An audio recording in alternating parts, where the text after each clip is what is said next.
langsung ke pertanyaan. Apakah boleh. apakah Bapak memahami tentang apa itu kurikulum merdeka? Baik, tentang kurikulum merdeka ya. Jadi tentu sedikit kami mengetahui tentang kurikulum merdeka, yang mana kurikulum merdeka adalah program pendidikan yang diinisiasi oleh pemerintah Indonesia yang bertujuan untuk mengembangkan kompetensi peserta didik dalam meraih potensi dan menghadapi tantangan ke depan. Karena di abad 21 ini tantangan untuk para siswa dan guru ini memang jauh lebih berat. Jadi makanya kurikulum merdeka ini diadakan oleh pemerintah untuk hal tersebut. Bagaimana pandangan Bapak tentang kurikulum merdeka ini? Menurut saya kurikulum merdeka ini mampu menyatukan fokus pendidikan dengan fokus kebutuhan masyarakat dan memberikan lebih banyak ruang untuk mengembangkan kreativitas dan juga keterampilan. Itu kalau menurut Pak. Perbedaan apa yang mendasar menurut Bapak antara kurikulum merdeka dengan kurikulum yang sebelumnya? Untuk perbedaan yang mendasar dari kurikulum merdeka dengan kurikulum yang sebelumnya, baik itu KTSP kemudian K13, itu yang pertama terletak pada orientasi pada penguatan karakter ya, yang mana kurikulum merdeka ini menempatkan penguatan karakter pada tempat yang sangat penting dalam programnya. Penguatan karakter telah ditempatkan dalam proses pembelajaran dan kegiatan ekstrakurikuler. Hal ini bertujuan untuk meningkatkan nilai-nilai moral dan etika pada siswa bersamaan dengan pengembangan keterampilan tersebut. Kemudian yang kedua, kurikulum merdeka ini menekankan pada teknologi digital. Artinya apa? Dewan guru dan siswa ini harus bisa menguasai teknologi, karena zaman sekarang ini di abad ke-21 seorang guru dan siswa harus mampu menguasai teknologi digital, baik dalam sehari-harinya maupun dalam kegiatan pembelajaran. Dan untuk pergantian ini apakah tidak terlalu cepat, Pak? Kesannya seperti ganti menteri, ganti kurikulum. Ya, baik. Perubahan kerangka kurikulum menuntut adaptasi oleh semua elemen pendidikan ya. Jadi memang proses ini membutuhkan pengelolaan yang cermat sehingga menghasilkan dampak yang kita inginkan, baik perbaikan kualitas pembelajaran dan pendidikan di Indonesia. Oleh karena itu, Kemendikbudristek memberikan opsi kurikulum sebagai salah satu upaya manajemen perubahan. Ya, kalau menurut Pak sih nggak terlalu cepat sih ya, cuman kita perlu persiapan yang matang ya. Untuk apa ya? Untuk persiapan kita dalam menerapkan daripada kurikulum merdeka tersebut, karena banyak hal yang perlu kita siapkan. Apakah sekolah Bapak telah menerapkan kurikulum merdeka? Untuk saat ini belum, tetapi kami sudah mengajukan pengusulan dan sudah mengikuti sosialisasi dalam nantinya penerapan kurikulum merdeka. Apakah Bapak pernah mengikuti pelatihan kurikulum merdeka? Kalau yang diklat khusus kurikulum merdeka saya belum pernah, tetapi kalau sosialisasi atau workshop pernah mengikuti. Terkait dengan profil pelajar Pancasila, profil yang mana yang lebih intens yang diimplementasikan dalam pembelajaran? Dalam implementasi profil pembelajaran Pancasila itu kegiatan yang sering kita lakukan, yang nantinya itu seperti diskusi ya, jadi diskusi dalam pembelajaran, kemudian pengembangan keterampilan sosial, kemudian kegiatan kerjasama serta pembelajaran yang mengintegrasikan nilai-nilai Pancasila dalam setiap mata pelajaran. Jadi di kegiatan profil Pancasila ini sekolah ini dituntut untuk mempunyai anak-anak bagaimana punya skill tersendiri ya, yang ditonjolkan dari sekolah tersebut.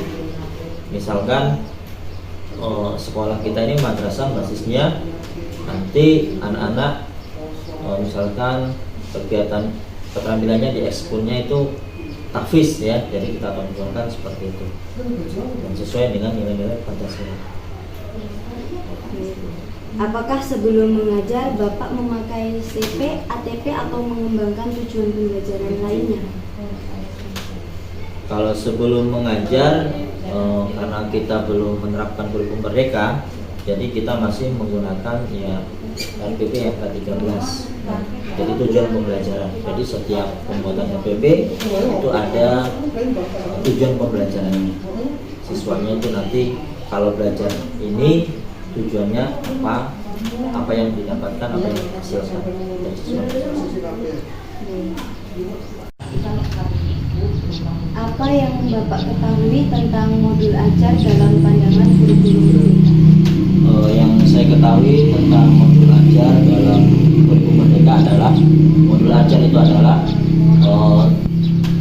ringkasan materi yang nantinya akan kita berikan ke siswa, yang mana materi tersebut dibuat sesederhana mungkin untuk mempermudah siswa dalam nantinya untuk belajar, dan itu disesuaikan dengan karakter siswa tersebut. Jadi sesuai dengan karakteristik siswa dalam membuat modul ajar. Apakah Bapak membuat RPP K13 atau modul kurma sendiri, atau hanya mengutip kemudian dikembangkan sendiri dengan kondisi sekolah atau silabus yang dibahas dalam KKG? Dalam membuat RPP, di sini kami menerapkan ya kolaborasi ya, yang mana dengan mengutip kemudian kita kembangkan sendiri dalam sebuah forum yang namanya KKG. Jadi kita membuat RPP-nya itu berkelompok ya, bersama kelompok KKG, yang mana disesuaikan dengan kondisi peserta didik di setiap kelompok. Bagaimanakah Bapak memasukkan unsur literasi dalam modul yang Bapak buat? Dalam membuat RPP, jadi setiap RPP yang kita buat itu harus ada keterampilan, materi keterampilan yang kita masukkan ke dalam materi tersebut ya. Karena itu sangat penting sekali ya, supaya anak-anak tahu tentang ya, keterampilan di abad ke-21.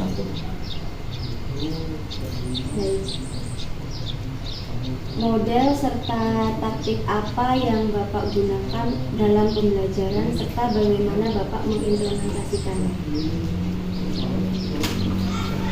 Untuk model pembelajaran yang kami terapkan dalam pembelajaran sehari-hari itu adalah ya, metodenya ada ceramah, kemudian ada diskusi, kemudian ada tanya jawab, kemudian ada penugasan. Itu yang kami terapkan dalam model pembelajaran.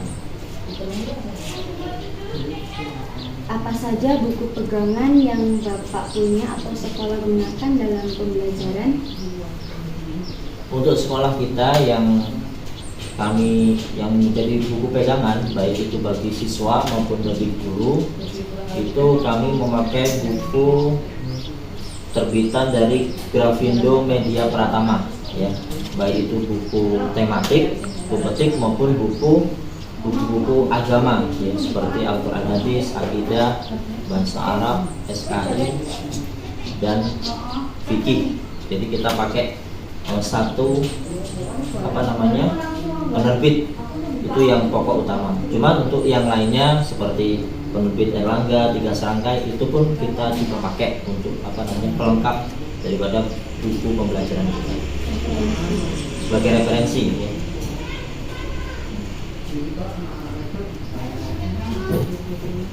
Aktivitas apa yang biasa Bapak lakukan dalam kegiatan akhir pembelajaran? Kalau dalam akhir kegiatan pembelajaran ya tentunya kita yang pertama menyimpulkan ya, kesimpulan dari setiap pembelajaran, menyimpulkan bahwasanya ini anak-anak kita mempelajari materi ini ini tujuannya untuk ini dan manfaatnya untuk ini. Jadi menjelaskan tentang kesimpulan manfaat daripada pembelajaran yang kita pelajari pada hari tersebut. Dan bentuk penilaian apa yang biasa Bapak gunakan dalam pembelajaran? Untuk penilaian, dalam kita menilai siswa di kelas itu kita menggunakan ya ada tes secara lisan, artinya tesnya bertanya secara langsung kepada siswa tentang materi yang sudah disampaikan. Kemudian yang kedua tertulis ya. Jadi kita membuat soal, kemudian nanti siswa untuk menjawab dengan menuliskan jawabannya di kertas tersebut.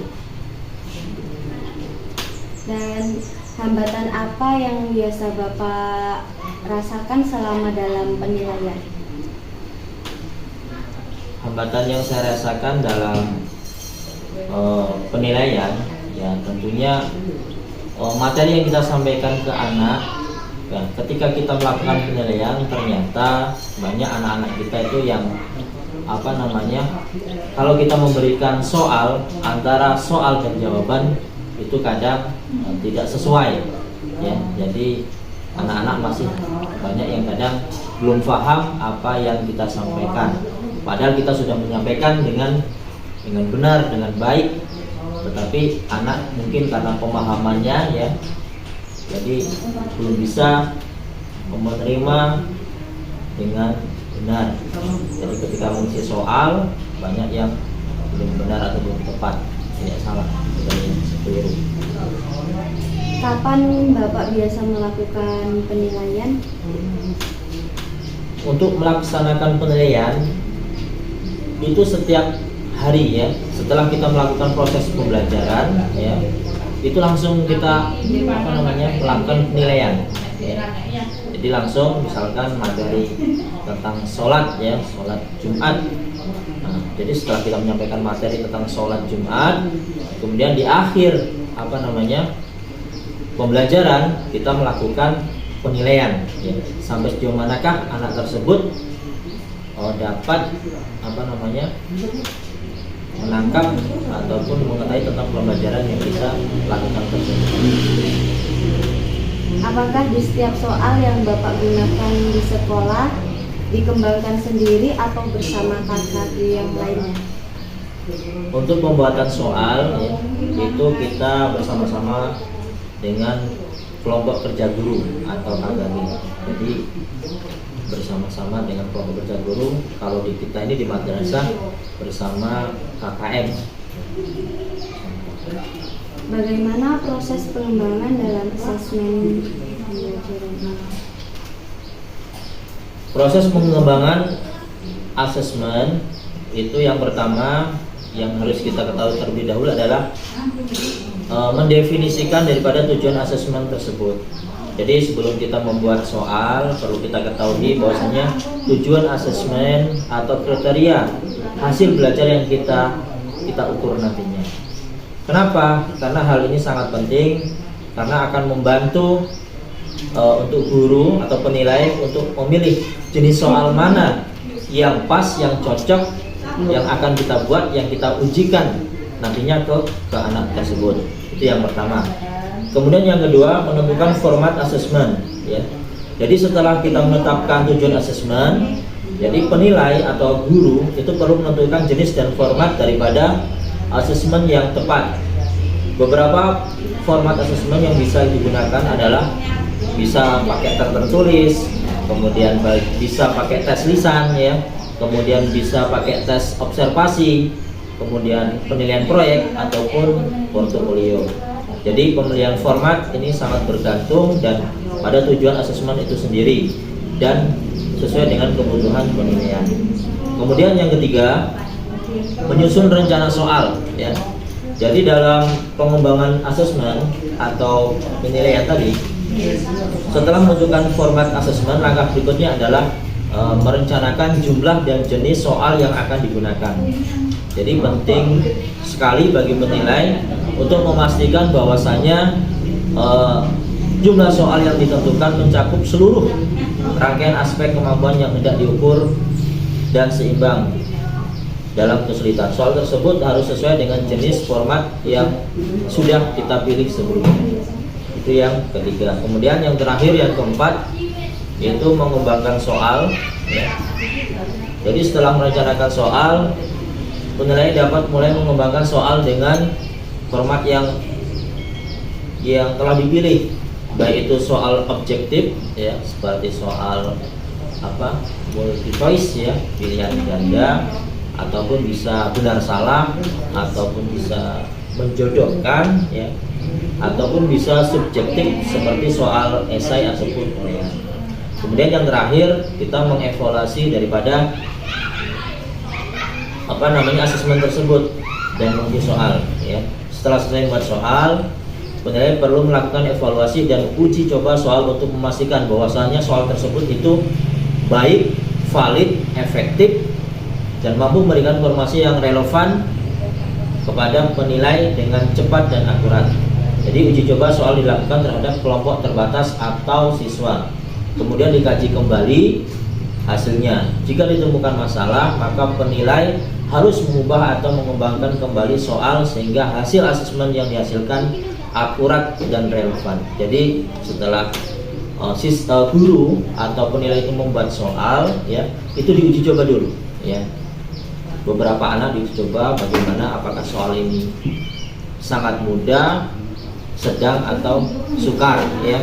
Kalau soal itu dirasa sukar, maka kita sebagai dewan guru penilai itu perlu merevisi daripada asesmen tersebut.